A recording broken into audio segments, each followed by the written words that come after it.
Timnas U17 harus menelan kekalahan telak 6-0 dari Korea Utara di babak perempat final Piala Asia U17 2025. Kekalahan ini membuat langkah Garuda Muda terhenti untuk melaju ke partai semifinal. Meski begitu, skuad muda tetap mencetak prestasi membanggakan karena telah mengamankan tiket ke Piala Dunia U17 2025. Lalu apa yang bisa dievaluasi dari kekalahan ini? Apa yang harus disiapkan jelang Piala Dunia U17 di Qatar November mendatang? Kami akan bahas ini bersama manajer Timnas U17 Indonesia Ahmed Zaki Iskandar dan pengamat sepak bola Anton Sanjoyo. Selamat sore semuanya, apa kabar? Selamat sore semuanya. Baik, terima kasih semuanya sudah bergabung bersama kali.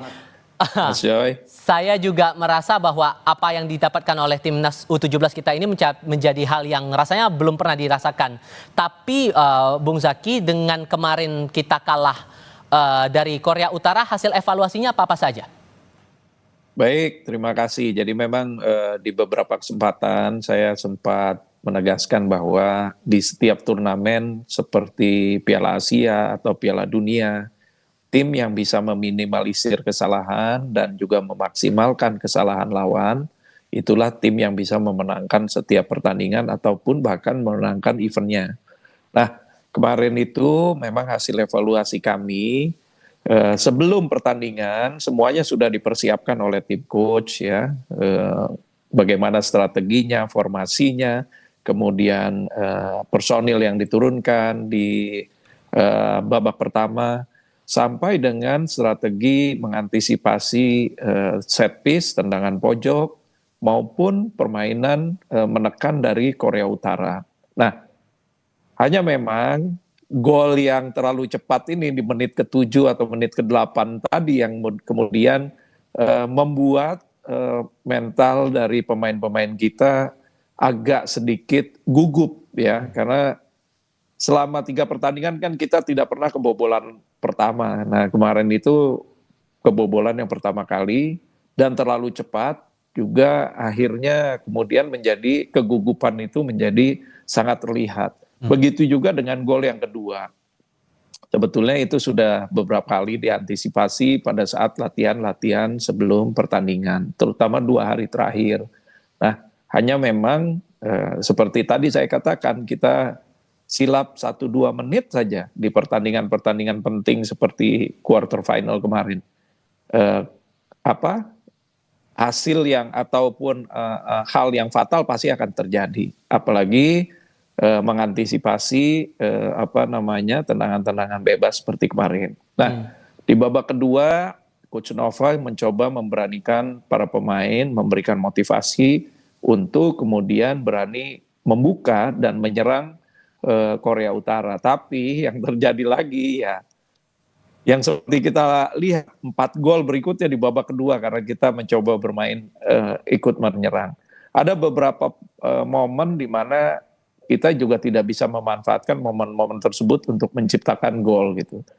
Jadi inilah pelajaran penting dan pengalaman bagi para timnas kita, para punggawa timnas kita untuk mempersiapkan diri nantinya menghadapi Piala Dunia yang di Qatar di akhir tahun 2025 ini. Setelah pertandingan, bagaimana kondisi dari timnas kita atau para pemain kita, terutama secara psikologisnya, Mas Zaki? Ya, tentunya ada rasa kekecewaan karena kita harus berhenti di Piala Asia dan juga kekalahan yang cukup besar golnya. Tapi paling tidak kemudian ada ketua umum yang memberikan semangat ya pada saat di ruang ganti, kemudian ada Pak Sumarji juga dari BTN yang ikut memberikan semangat kepada anak-anak bahwa pertandingan kemarin itu menjadi pelajaran penting bagi mereka untuk bersiap lagi, karena kemungkinan lawan-lawan yang dihadapi di event Piala Dunia juga tidak jauh berbeda dengan Korea Utara maupun Korea Selatan nanti. Kalau analisis Anda, Bung Joy, sama dengan hasil evaluasi yang disampaikan Mas Zaki atau ada hal lain? Gini, pertama ini saya bilang ini masih 17 tahun, ini masih kelompok umur yang 16 tahun lah Mas Joy. Nah, bahkan 16 tahun ya, masih sangat luas terbuka ruang untuk berbuat kesalahan. Jadi nggak perlu ditangisi, nggak perlu disesali. Saya malah mengucapkan terima kasih kepada Evandra dan kawan-kawan, tim manajer, pelatih yang sudah memperlihatkan perjuangan yang luar biasa, memberi contoh kepada adik-adiknya yang masih berkompetisi di usia muda. Begitulah caranya tampil untuk tim nasional. Dan hasil tidak, kalau di kelompok umur saya tidak terlalu peduli hasil. Kemarin saya memang kaget ya dengan hasilnya, tapi saya lihat memang ini pelajaran yang luar biasa bahwa masih banyak ruang untuk berbuat kesalahan, itu juga artinya masih banyak ruang untuk memperbaiki kesalahan.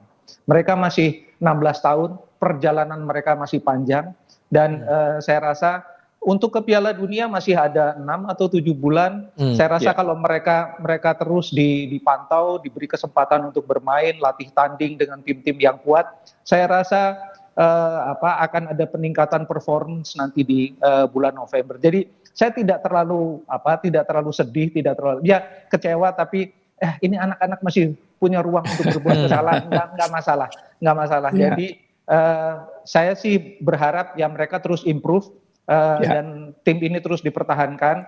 Mungkin kalau ada penambahan 1-2 masih bisa akan ada seleksi kan, dan rasanya sih masih akan ada evaluasi. Tapi Pak Manajer tolong mereka ini lebih banyak diberi jam terbang tanding, baik secara di dalam klub maupun ketika mereka bergabung bersama tim Indonesia U17. Jadi tolong lebih banyak latih tanding dengan tim-tim yang lebih kuat. Nggak usah terlalu kuat supaya mereka juga mungkin dengan setara dengan Korea Selatan atau Korea Utara, supaya mereka confidence-nya naik. Tapi sekali lagi saya harus mengucapkan terima kasih karena tim ini sudah menunjukkan performance. Coba kita lihat dari sejak babak penyisihan, kan hanya kalah sekali lawan Iran, kemudian kalah lawan Korea Utara kan. Sisanya menang. Jadi, terus. Sisanya menang dan draw gitu loh. Jadi ini tim sangat menjanjikan, dan jangan dihujat karena ini masih anak-anak. Mereka masih akan improve, dan saya yakin ini adalah aset kita, dan kelak di kemudian hari 3 atau 4 tahun mereka akan menjadi andalan tim nasional. Sehingga yang jadi tugas kita berikutnya, kita harus move on menuju Piala Dunia U17. Apakah aspek psikologis menjaga mental pemain tetap kuat menghadapi pertandingan berikutnya jadi PR, Mas Zaky, atau ada hal lain sesungguhnya mau coba diotak-atik lagi, coba dimatangkan lagi?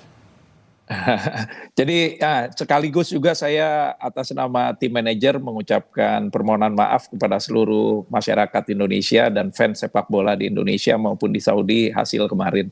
Tapi terlepas dari apapun, saya juga memberikan apresiasi kepada tim kepelatihan, kepada anak-anak yang sudah bekerja keras, ya, kepada para pemain yang sudah bekerja keras sampai sejauh ini kita melangkah ke perempat final, dan juga membuat kaget juga sebetulnya tim penyelenggara itu. Kemarin kita mendapatkan stadion yang mohon maaf sebetulnya sangat kecil sekali, karena dengan kapasitas tempat duduk yang hanya 700 dan lapangan yang sangat-sangat terbuka sekali karena angin juga cukup besar kemarin. Membuat permainan juga cukup sulit. Tapi apapun ceritanya, ya ini banyak ruang untuk kita nanti perbaiki, terutama mental dari pemain-pemain kita, di mana pada saat tertekan dan tertinggal seperti kemarin itu, mudah-mudahan nanti kita bisa rebound ya dengan tadi memang setelah pulang nanti dikembalikan kepada klub, kepada daerah, dan tentu 1-2 bulan ini akan kita pantau secara intensif. Setelah atau sebelum TC berikutnya kita mulai. Nanti juga mungkin akan ada seleksi lagi tambahan untuk tambal sulam pemain-pemain yang kita butuhkan. Karena kondisi terakhir pemain inilah sebelum kita berangkat ke Qatar yang nanti kita harapkan benar-benar siap menghadapi pertandingan-pertandingan di Piala Dunia yang tantangannya jauh lebih tinggi lagi dari Piala Asia. Seleksinya dan sektor mana yang rasanya perlu dimaksimalkan menurut Anda, Bung Joy? Saya rasa semua departemen perlu diseleksi kalau saya lihat dari pertandingan pertama ya, tanpa menyebutkan bahwa mereka kurang ini kurang itu, tapi memang semua departemen harus evaluasi. Dalam catatan saya memang ketika bertemu Korea Selatan Indonesia bisa menang, tetapi kan banyak sekali sektor yang harus diimprove kan di sektor yang krusial belakang. Dan yang krusial menurut saya ya menjaga supaya ketika kebobolan menit keberapapun langsung bisa rebound. Itu yang menurut saya sektor mental ya. Kalau sektor teknis kan saya rasa sangat tergantung pada ketika mereka pulang, apakah mereka juga tetap mendapatkan dalam tanda kutip perawatan teknisnya secara memadai di dalam klub?